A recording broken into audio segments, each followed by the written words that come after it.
Happy to be here today with Peter Feigin, President of the Milwaukee Bucks. Before we get started, I'd like to thank our sponsors. Our presenting sponsor is Spectrum News One. NewsPolitics.com partners with us as part of this ongoing event series in Milwaukee. Other sponsors include UW-Milwaukee, Wisconsin Academy of Global Education and Training, 1125 at PAST, the Milwaukee Police Association, the Firm Consulting, Medical College of Wisconsin, and Spectrum. I would like to welcome our media panel. We have Tom Duran from today's TMJ4, Margaret Ganchek from the Business Journal, and Lori Nickel from the Journal Sentinel. Thank you guys for being here. Now we have Peter. Thanks for bringing that statue from here for all of us to see and take pictures of. That's really why we brought him here today. We've had Peter many times. We've even knighted him. But today, we welcome him back with a world champion team. So thank you, Peter, for coming. And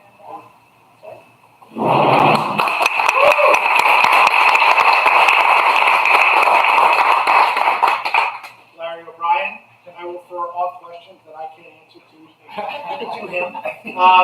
Thanks for having me. Listen, I think one of the most surreal moments in the world is winning a championship. We kind of aspirationally think about it, and then you actually do it. And we've kind of been 6 weeks on a magical, delusional ride of what to actually do. How do we think of things? How do we put the championship trophy in the car and show it to the press club and fun things? We've had a short off season. We kind of jumped right into the draft and free agency and renewing coaches, but everything's great. It's like having everything with a side of candy. Like it's one of these magical moments. It's one of these times where we really feel, it's a springboard to kind of our next step. We had this wonderful opportunity to kind of really have this global branding opportunity to really put the Bucks, Milwaukee, and Wisconsin on the map, to put the Deer District as a recognizable place and territory in the United States, which is kind of like an incredible opportunity. So how do you take those moments that we think every day, how do you leverage them? And how do we continue to take that equity and help build and accelerate building and development, specifically in the city of Milwaukee? And that's the quantitative side. The qualitative side is like, oh my God, what a great beating of the chest for the citizens of Wisconsin. What a great way to build like a diversified community all around one great, championship run, which was terrific. So I will probably no F-bombs today for me, which I'm usually good. I've been in a great, happy mood. We've been kind of really enjoying this. I think you've seen, I think Giannis might have been tipped off by the mayor's appointment because it looks like he's running for mayor. I've never seen Giannis in more places and more times than you've ever seen it, but I think you get kind of the euphoria, the community we've built around the team and kind of the joy. It really is like somebody kind of asked what you felt, and I was like, I think this is joy. Like this is like pure aesthetic, like fun stuff. So that's they asked me to throw up on you for 2 minutes, so that's my throw up. I'm happy to answer any questions. Sorry. All right. You and Giannis have a joint custody of the trophy. Well, Giannis is, and again, I mean this in the nicest way. He's a thief. He's selfish. He's territorial. He at one point didn't let go of the MVP or the championship trophy for 3 or 4 days, FaceTiming and talking to people like couldn't get our hands on the trophy. But what better, what better symbol, what better leader, what better place to really, nobody happier, nobody prouder than Giannis. And that trophy has already been to Greece, Boston, to Virginia, it's been to the press room. And, if you told me what my wish was for the trophy was, how do we get a picture with, all the 6 million citizens of Wisconsin, like in the next 12 months. That would be a fun thing to let them, kind of live. Going back to that night, Carl Spencer interviewed in the car as you were coming out of Fiserv Forum, and the smile that was on your face. And I just kind of wonder, what's it like inside the organization right now? Obviously, everybody's kind of gone their own ways for some of the summer, but what is it like in the organization? And every time you guys talk to each other, do you say, can you believe it? We did this.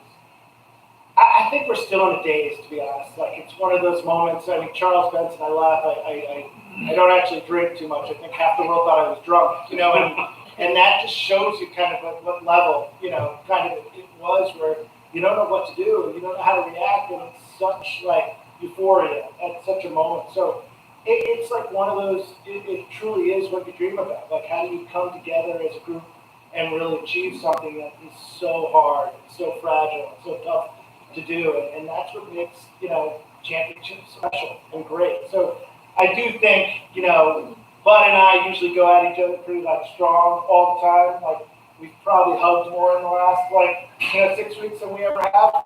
Part of his contract extension, but but we've all been in a happy mood. Yeah. You talk a lot about the fact that this last July was the greatest commercial for Milwaukee. We've referenced that many times before. Now we're in September. It seems like everything's flown by and we're almost in October, another season. How do you keep making Milwaukee, making the Bucks friends of mine? Here, of course, the title is still ringing through everyone, but maybe everywhere else, you got the Olympics, you got a lot of other things going on. How do you keep top of mind going into next season? Yeah, I think momentum is a big thing for us. So we kind of keep raising the bar. If you think about where we've kind of gone in the last 6 or 7 years, it's like, listen, on the court we want to win another championship. Off the court we want to continue to develop and grow our business in a big way. In the community, we want to continue to affect change and participation. So it kind of doesn't, we've got owners who are, I'm trying to think, maniacal is probably not a positive word, but, take the positive word of maniacal and really gear it towards, growth and progress and building of a brand and a business. And, what it does for us is set a groundwork to go way beyond the borders of Wisconsin, beyond the borders of the United States, and kind of globally and kind of build our fan base. And, I always think we are literally the extension of the city of Milwaukee. As we build our fan base, we build fans for the city of Milwaukee. We revive kind of an awareness and kind of an interest, which is what we have to do as a city to continue to grow, to continue to push, tourism, to continue to push, development of commercial and residential and all those things in all kind of realms. And we don't think we've even scratched the surface. We've seen, what great teams can do, to cities and states. I want to take you back to July 20th here in Milwaukee at about 1 in the morning. Giannis Injury was doing his post-game press conference as a champion, holding the trophies in both hands. And this is what he said. "This is my city. They trust me. They believe in me. They believe in us. It's easy to go somewhere else and win a championship with somebody else. It's easy. I could go to a super team and I didn't do it. But this is the hard way to do it, and this is the way to do it, and we did it." What does that mean for you personally? And what do you think it might mean for the rest of the NBA and small market teams that keep their homegrown talent that they brought up through the draft? Yeah, I just think it's we internally just have such a sense of pride in the way we've kind of fundamentally built a team, and that the team certainly has eyes on it, whether it's Drew, whether it's Chris, whether it's Giannis, but really we play team hard basketball. It's built around who is the greatest player in the NBA, Giannis. But it's really a testament to what this community is and what our organization is and who Giannis is. So, I think people kind of get it, but they don't get how special Giannis is. I mean, it's a 26-year-old who leads a team by example, who is a community member, who is excited to raise a family in Milwaukee. I mean, and everything you think is absolutely true. I mean, he is the funniest, one of the smartest. He's infectious, to be around. So it's kind of one of those pinch me moments, and we went through those moments as we look to extend it.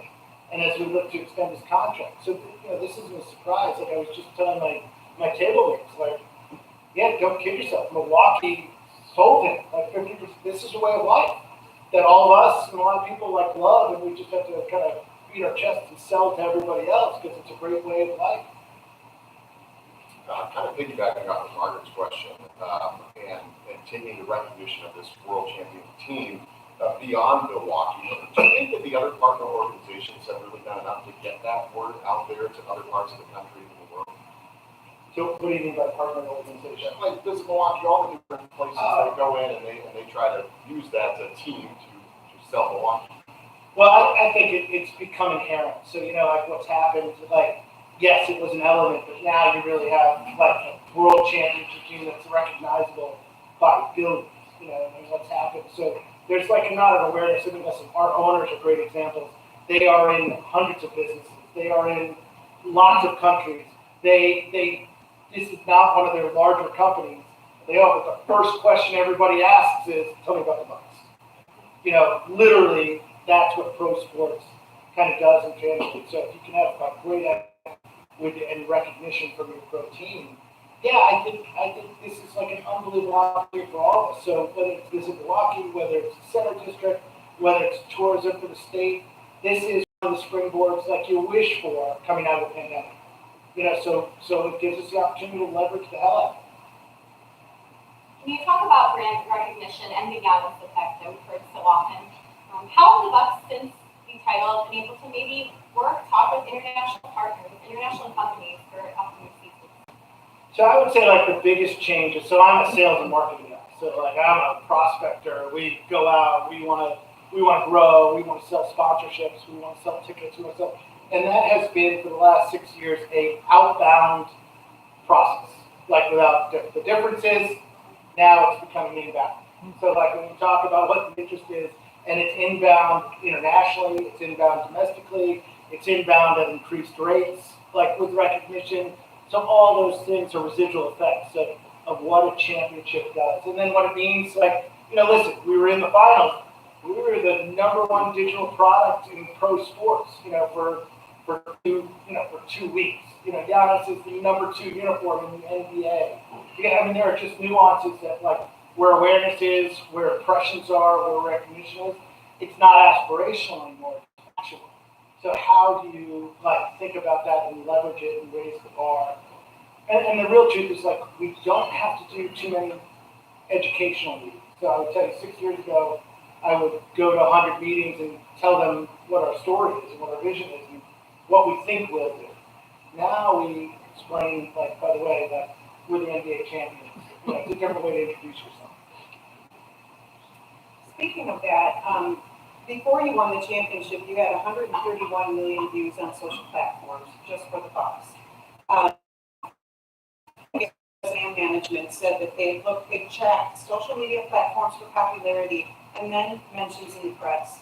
What I would like to know is if you will open the locker room back up and media access to post-pandemic times with all the safety measures, or will you continue to keep things closed like a lot of other leagues are showing in other sports? The reality is pandemic protocol, we are in a surge right now. There's literally we're 300% where we were at the beginning of the summer.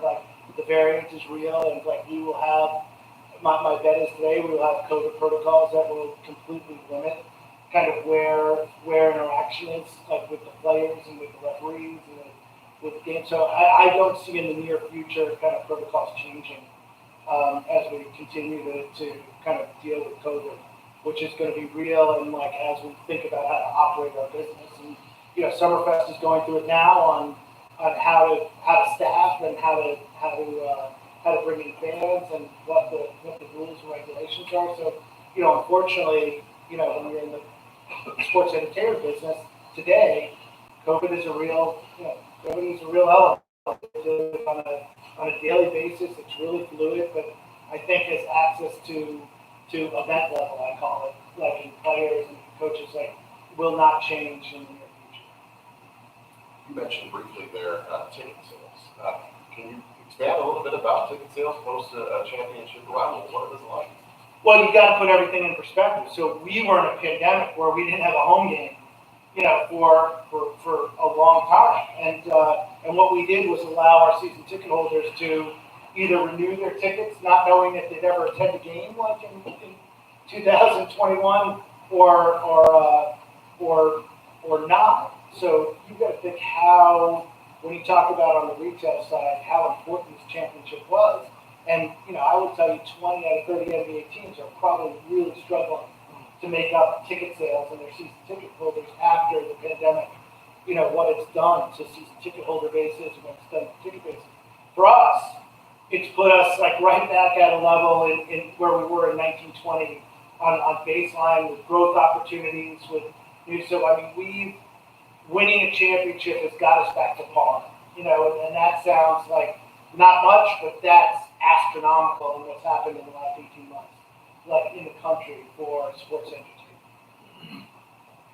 I want to circle back to COVID-19 protocols, and certainly, like you said, there's a lot of uncertainty still in the air when it comes to some of these. We see Summerfest, we see some of the different performing arts venues having different protocols as it relates to showing proof of vaccination or negative test. Do you expect Pfizer will implement any of these? Yeah, I think as of today, like there's not a question that there will be some COVID protocols like for mass gatherings, like as it goes, especially as like the variant's not dying down, it continues to go. I think like we are, I explain to people we have as much of a challenge in front of the house as we have in back of the house. So, we have hundreds of people who are on staff, we have thousands of people who come to visit, and we want to create as safe and secure an environment as possible. So, yeah, I do not see COVID protocols that going away anytime soon. The Milwaukee Bucks have organizationally supported political and social viewpoints from Sterling Brown to Black Lives Matter. Players went to the Racine Correctional Institute for Play for Justice. And of course, the biggest thing of all was the protest last year where the players walked off the court for the playoff game. This is a two-part question. The Bucks pledged $1 million annually as part of the NBA's $30 million collective agreement to the NBA Foundation to support Black economic growth. We know that Drew Holiday has been a part of this individually, but what specific results has this meant for the Milwaukee Bucks, first of all? And second of all, how do you come to the terms with the fact that when you take a political stance, you gain the winning trust of some people, but you take the risk of possibly alienating others?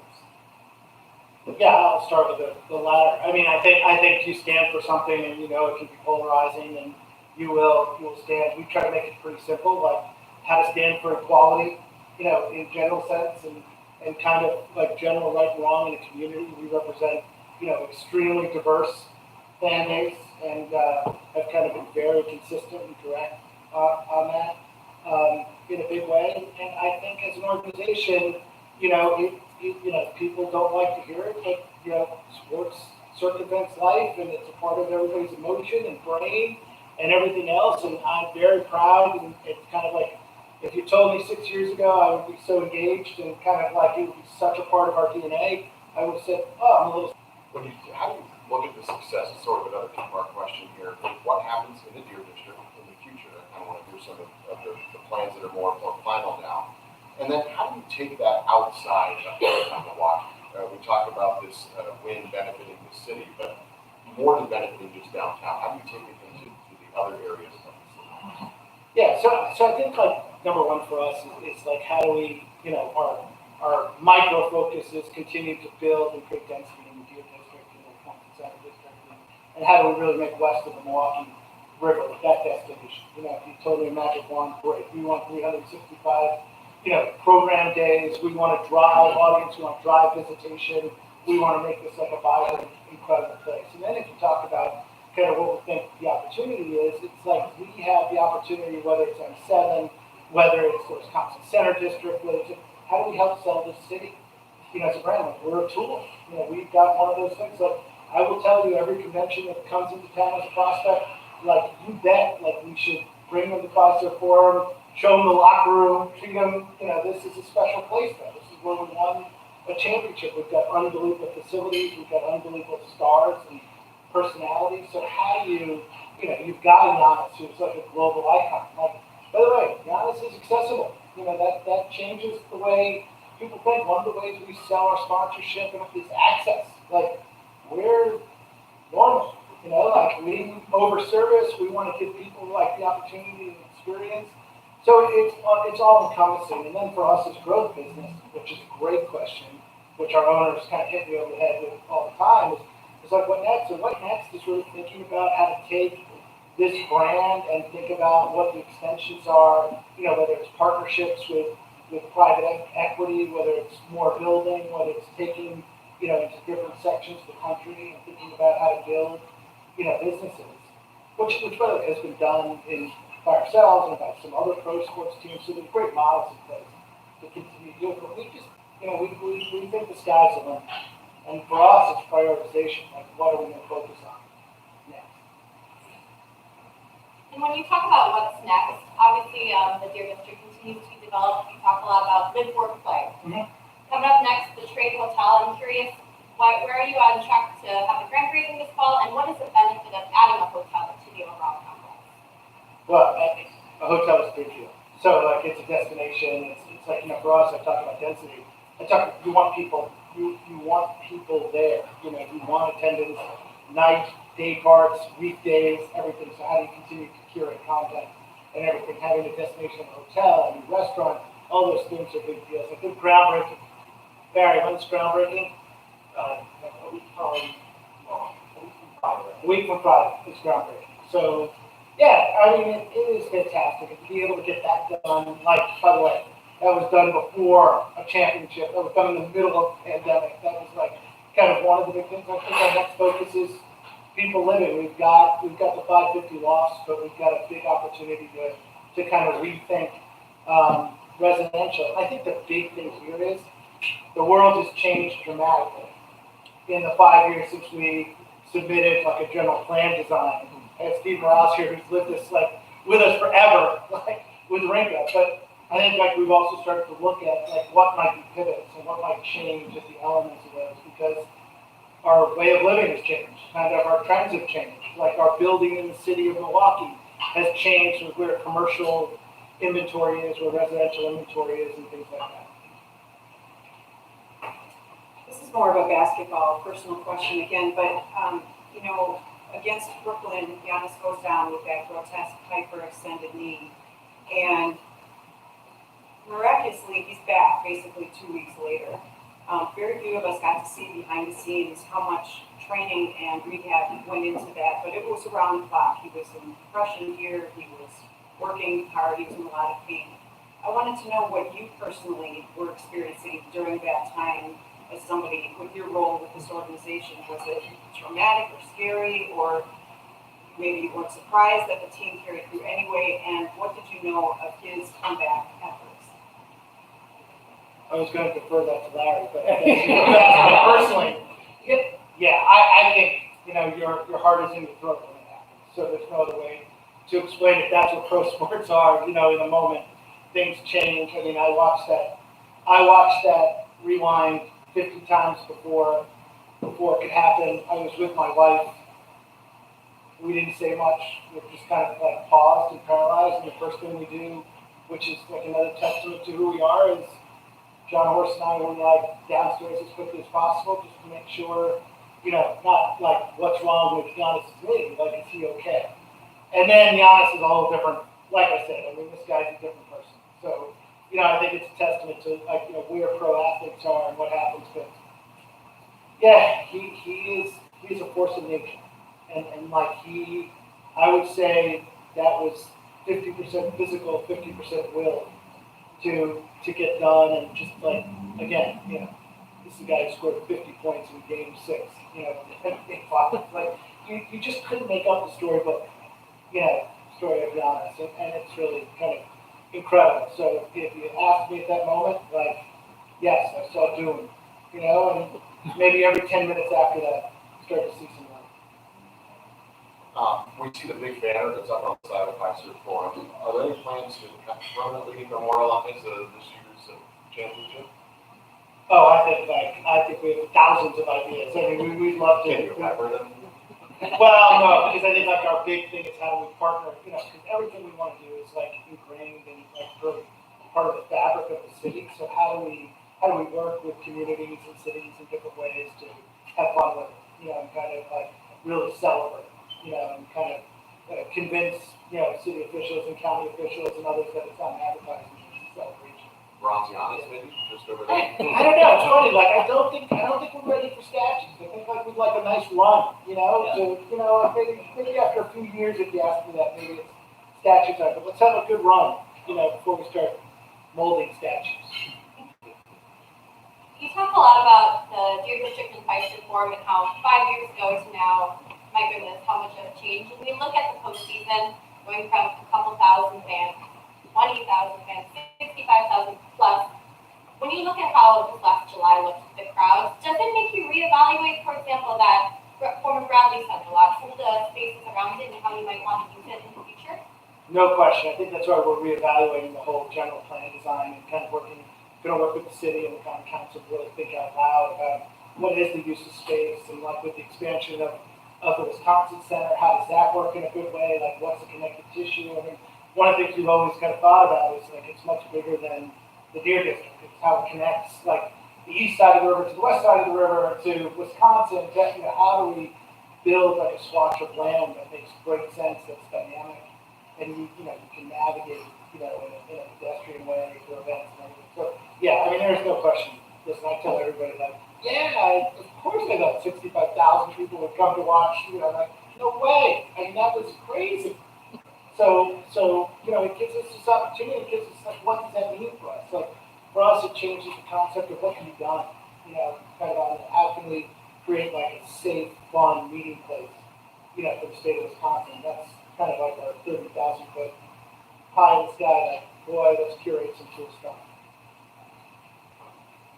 A lot of us have seen a remarkable transformation of downtown Milwaukee, whether you've been here 10 years or 30 years, the change has been remarkable, but there's still that part of the public, the taxpayers, who don't want to pay anything for any sports arena or anything like that. So you're a marketing guy, and if you're talking to somebody who doesn't care about sports or championships, what would you say is still so relevant and so pertinent to what the Bucks have done with the presence and the upgrades to the city and for the city? Yeah, listen, I kind of answered before. There's a quantitative, so you can talk about real estate values, you can talk about real taxes, you can talk about income taxes from the visiting players and our own players that actually are here. You can talk about development that, you told anybody 10 years ago, like what would be happening, like on the west side of the Milwaukee River, they'd tell you crazy, kind of where that comes.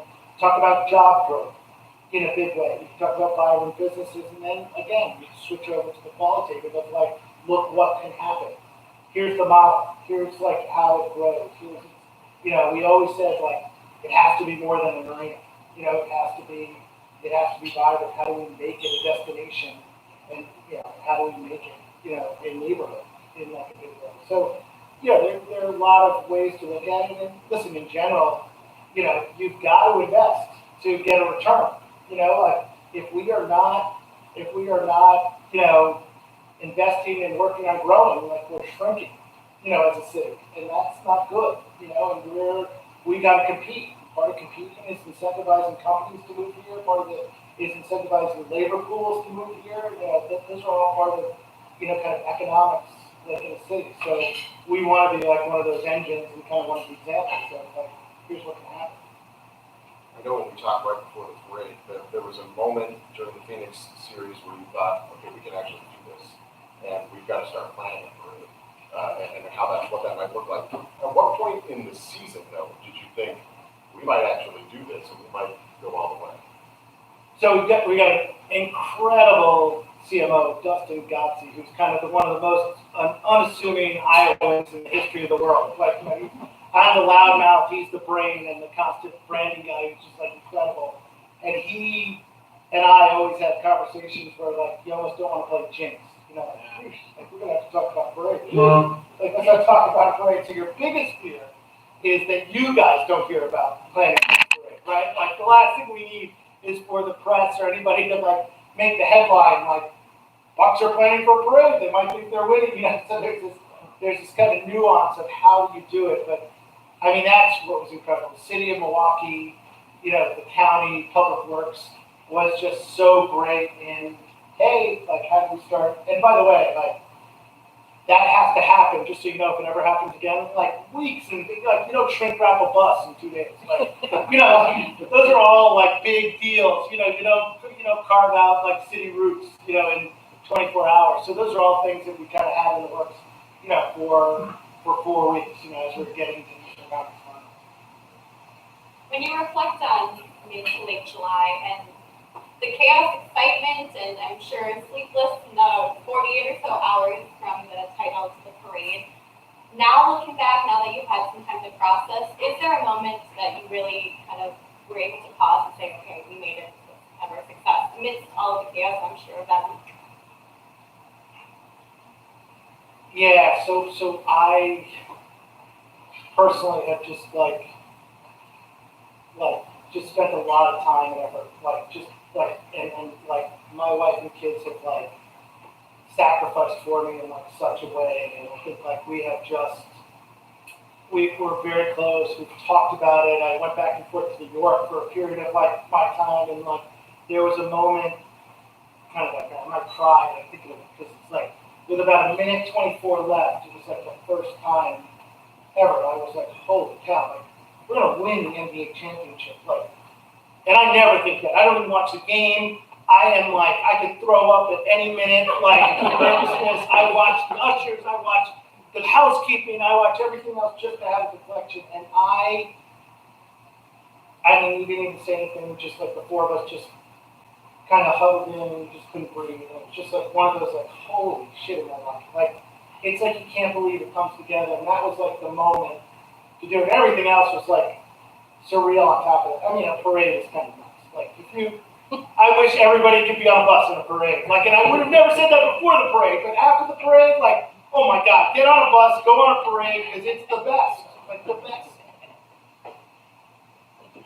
This is the last question for me. I know there's others who want to ask, but I think you referenced earlier that you and Bud, Coach Mike Budenholzer, push each other. Yes. I really wanted to know a little bit about the relationship between the two of you and John Horst, and how that works, and how you guys challenge and push each other, and if there have been conflicts, how you resolve them. So, John is the smartest and greatest guy out of the three. Bud and I are power alphas that want to kill each other most of the time. But the three of us probably talk every day. The three of us are completely transparent. We manage up and down and around, with ownership and the way we communicate as a partnership. I think it's very different than a lot of NBA teams and pro teams work, with business and basketball and kind of working cohesive. So it's another one of those really special elements. And when I say Bud and I, bang horns, it's in the nicest way. It's brothers, the Rams bang horns, for afternoon activity. And we come up with a solution. I think listen, at the end of the day, we've got pretty easy objectives. It's nice when everything is kind of geared towards winning championship and really geared towards people. So at the end of the day, how do we resource the players? How do we resource employees? How do we be that gold standard example, of an organization? And it's good to have partners because there's a lot of pressure on being leaders. So we kind of share that. You kind of mentioned a little bit about the city and the players and the connection that they have. The day of the parade, I was lucky enough not to be working, so I got to experience it like everybody else. And I went to go to the Heart of all places, and there were more than an hour wait because PJ Tucker and Brandon Jennings were inside, and people were coming up to them, and they were totally being nice to all these people. That's the first part of just that connection. But the second part of that, what I noticed when I was in there, you talked about getting everybody on a bus. And there were a lot of people, probably just because of the location, that work for the Bucks that many of us don't even know. Accountants, things like that. They work in the front office.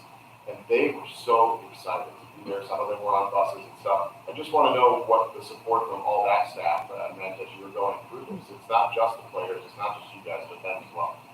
Yeah, I would just say organization. Listen, this is a weird business. We've got this opportunity to leverage the fact that it's so emotional. You're part of the team. We really try to kind of working at the Bucks should be a special thing, and part of the special thing should be oh my God, part of live entertainment. You're part of the team. Bud does an unbelievable job with access for everybody, to the training center. Our players feel like they're part of the community. They're involved. Again, I kind of say how it permeates through Milwaukee, the ease of life. This is a normal existence. Our players come to the office.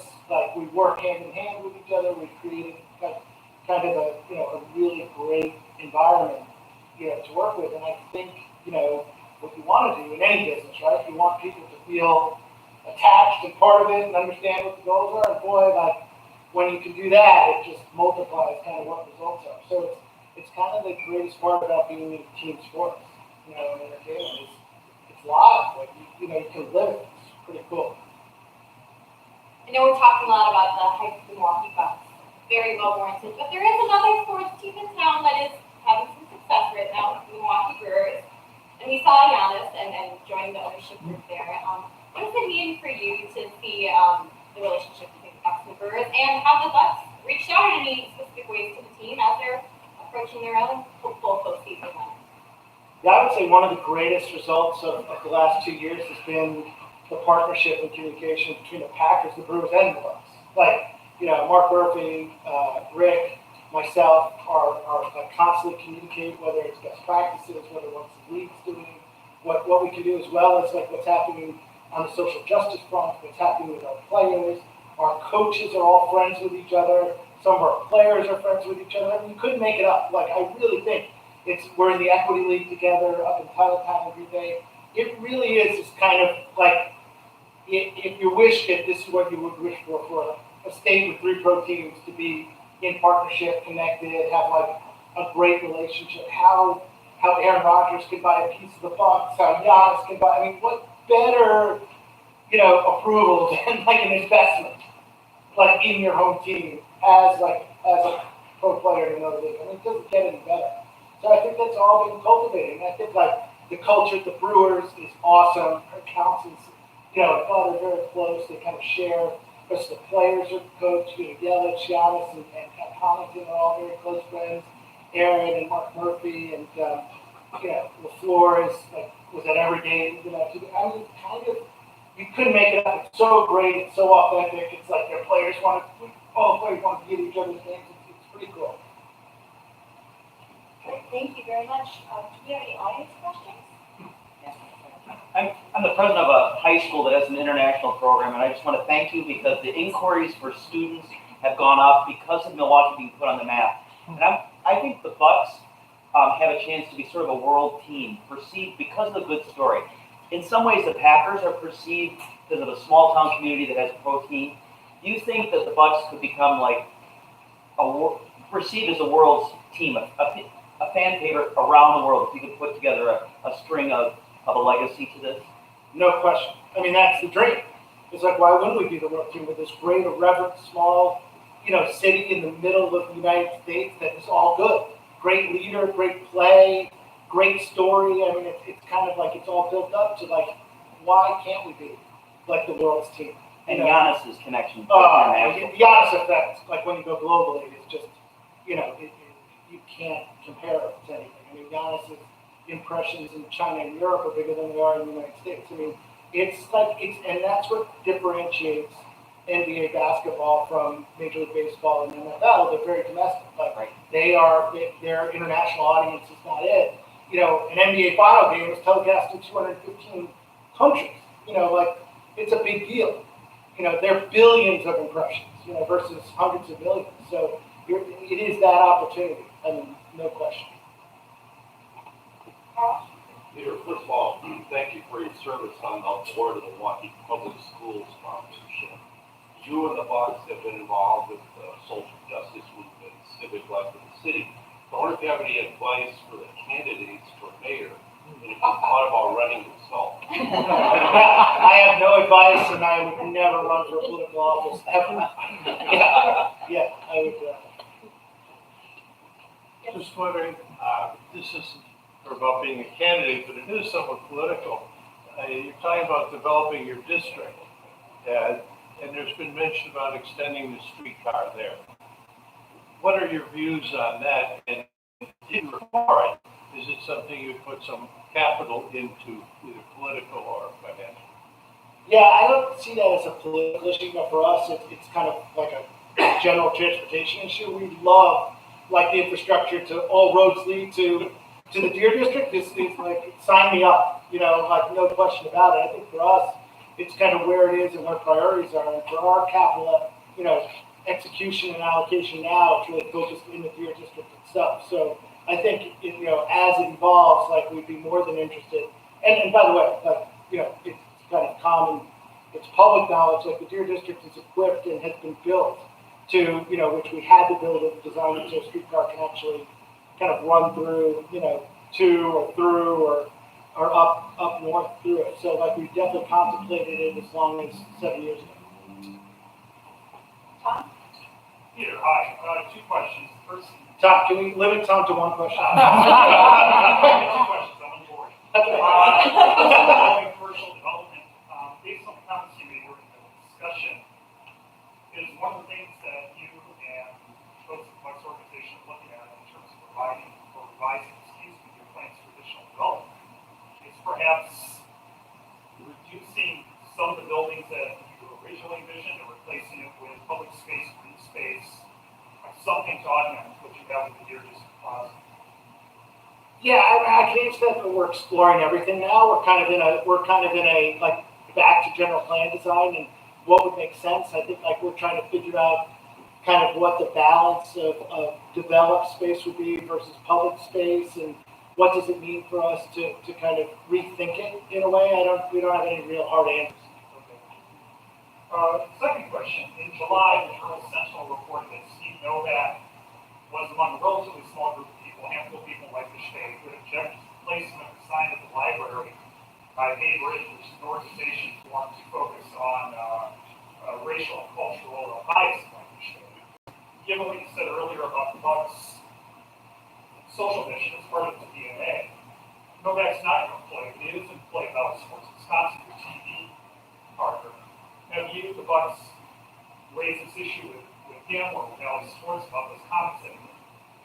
I mean, we talk to Steve all the time, and we're extremely aware. And Steve has made it clear to us through discussions that he is one that completely agrees with our tenets of equality and directionally where we are socially. So we're on page with Steve, and I don't know if Steve's made public comments about it, but you know, we're beyond comfortable and on page with Steve. Were you personally? How did you personally react when you read what he had to say? I don't know. I think I read the article because I read the Journal Sentinel from front to back every day, like passionately, just so you know, in a big way to get it done. And I think we probably talked like within the next like 24 hours or so, just to ask where he is and kind of where he is. And then listen, part of this also is like, you know, Steve is a family member, you know, and Steve is part of our organization, and you know, we kind of circle the wagons and make sure everybody's okay. Do we have any more questions? All right. Well, thank you so much for Pleasure. being here. Thank you.